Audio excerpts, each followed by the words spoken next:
Here we have the first of 4 sections that need to be completed to generate an alert off our system. And this first section is the incident report. And the first drop down that we have is your hot list. So we can either list a vehicle as local or as global. To list a vehicle as local simply means that the alert that is generated would only go out if the vehicle went through one of your cameras. To list a vehicle as global means that the alert will be generated on any one of our cameras across South Africa. So we're just going to select global for this one. Hotlist type is your next section, and again it's a drop down, and one of these options does need to be selected. The vehicle that you're listing was either used in crime, it is a cloned vehicle, it's a stolen vehicle, it could be a test vehicle, or it's a watch and monitor vehicle. The next section is probably the most important, and it's the priority setting that is related to that alert, and it's one of either 1, 2, or 3. So to list a vehicle as a priority 1, we do require some additional information. We would require an SAPS case number. We would require the station that that number is related to, and further down one of the other sections we would require a victim's contact details. And the reason for this is that if that generates an alert and that vehicle is stopped by SAPS, they need to have enough information to follow up on why that vehicle was stopped. So that becomes very critical for us. To list a vehicle as a priority 2 is simply an alert where we don't have all the information to keep it as a priority 1. And then obviously priority 3 is your test vehicles and your suspicious vehicles. Vehicles that have not been used or have not committed a crime but do need to be watched and monitored. Now, obviously, there are circumstances where a vehicle has just been stolen or a vehicle has just been hijacked, and we don't have the rest of the information.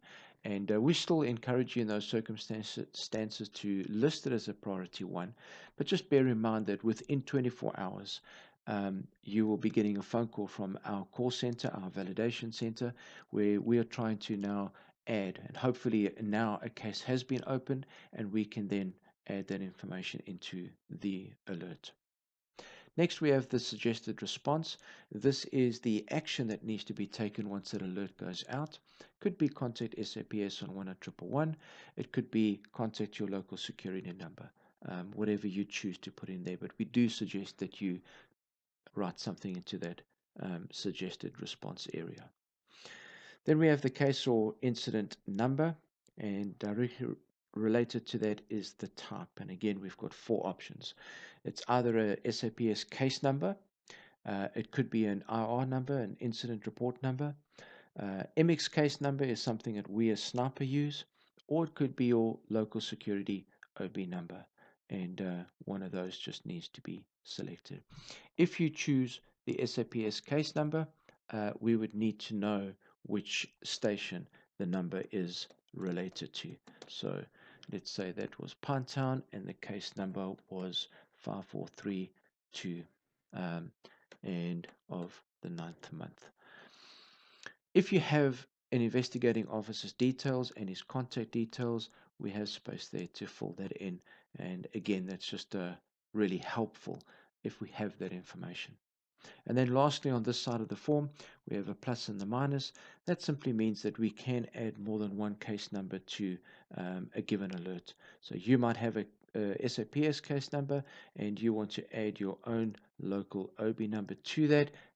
You can do that just like that, and that then gets recorded.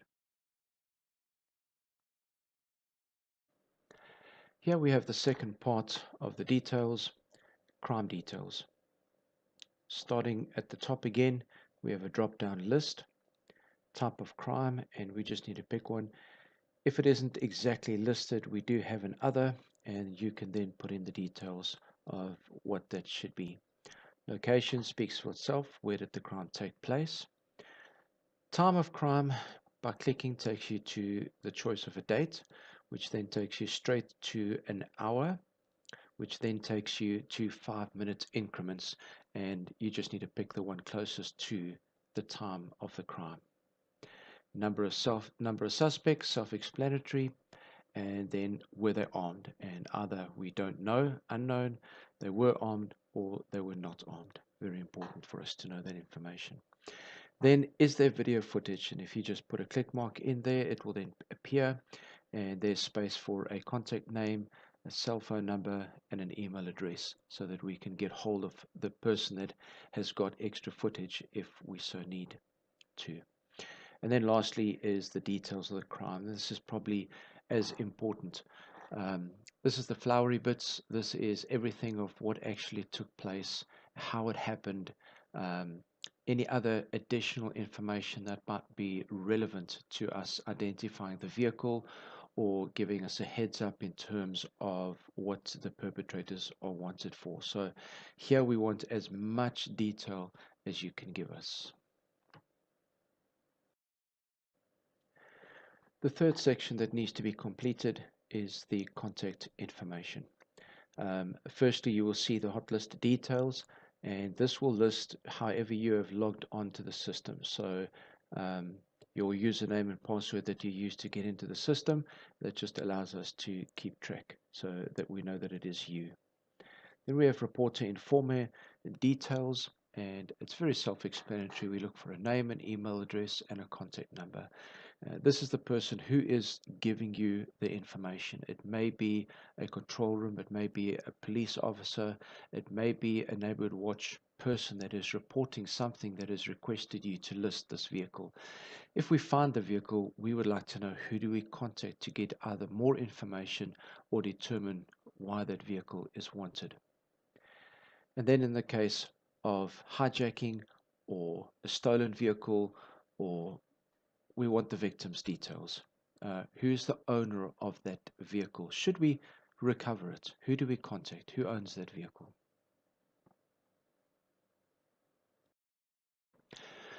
We now get to the final part, which is dealing specifically with the wanted vehicle.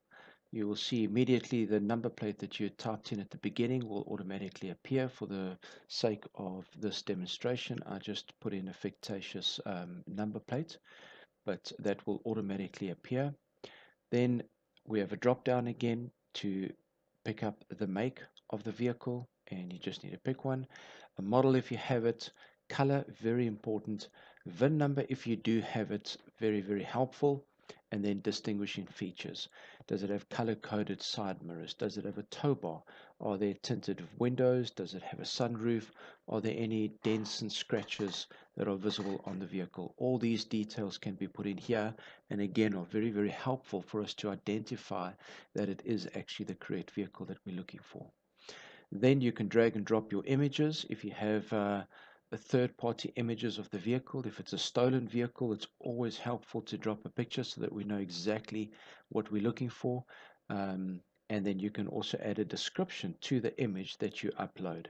And you can either drag and drop a file right here, or you can select the photo off your hard drive, and it will drop any number of images that you may have of the vehicle into this space. Only time that this will change is if you know that you're dealing with a cloned vehicle. We then have a duplicate where we can now load what the vehicle actually looks like, and you will immediately notice that the wanted vehicle will always have a red border around it, and the legitimate vehicle will have a green border around it. So the details that go into this right side will be the legitimate vehicle details. In other words, if that vehicle goes through a camera, it's not the wanted vehicle that we are looking for. And that completes the 4 sections. You then move to the bottom and you hit save, and immediately that vehicle is now live on the system, and if it goes through any one of our cameras, if it's listed on a global list, it will generate an alert.